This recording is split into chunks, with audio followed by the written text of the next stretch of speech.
Hi everyone and welcome to February. So last month I've been thinking a little bit about self-care for pain and fatigue.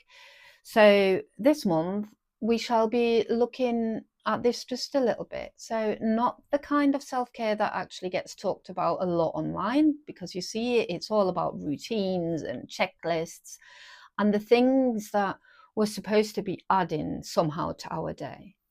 That's not the one I mean. We are going to be looking at the more quieter kind, the kind that actually matters when our body is already tired. It might be feeling sore, and we might actually already be doing our best.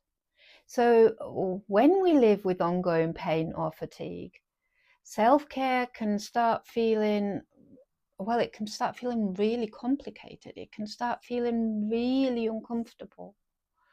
And things like pacing can feel so frustrating.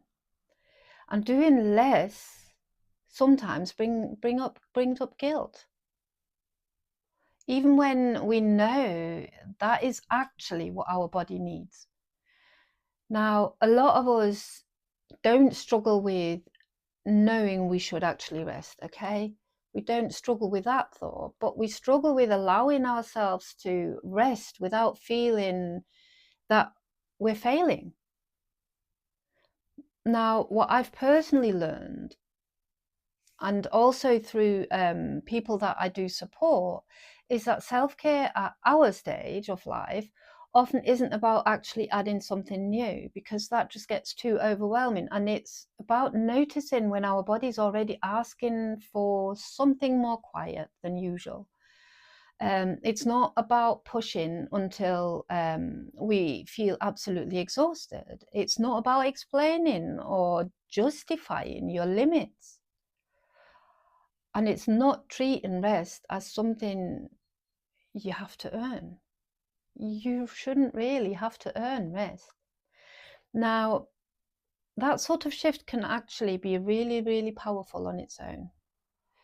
When the nervous system has been under strain, from things like pain, fatigue, stress, or even, well, feeling uncertain, it doesn't actually respond very well to pressure. Our nervous system responds to safety. Our body wants to feel safe, and sometimes safety looks like stopping earlier than we would maybe normally do, okay? And even if it is just 2-3 minutes beforehand.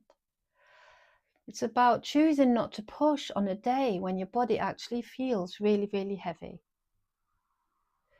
Now, if rest brings up guilt for you, just know that you are not alone. There are so many of us that feel like this.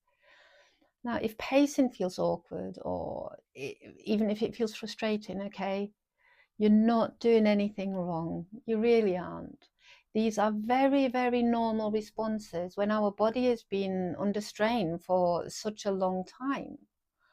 And, well, absolutely none of this means you're weak, okay? Because you're not.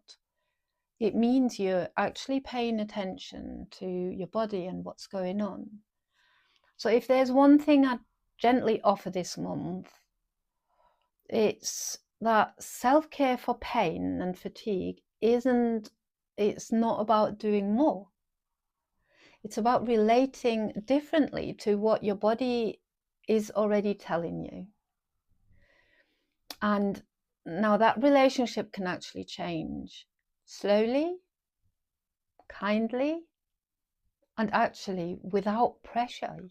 We do not need that extra pressure.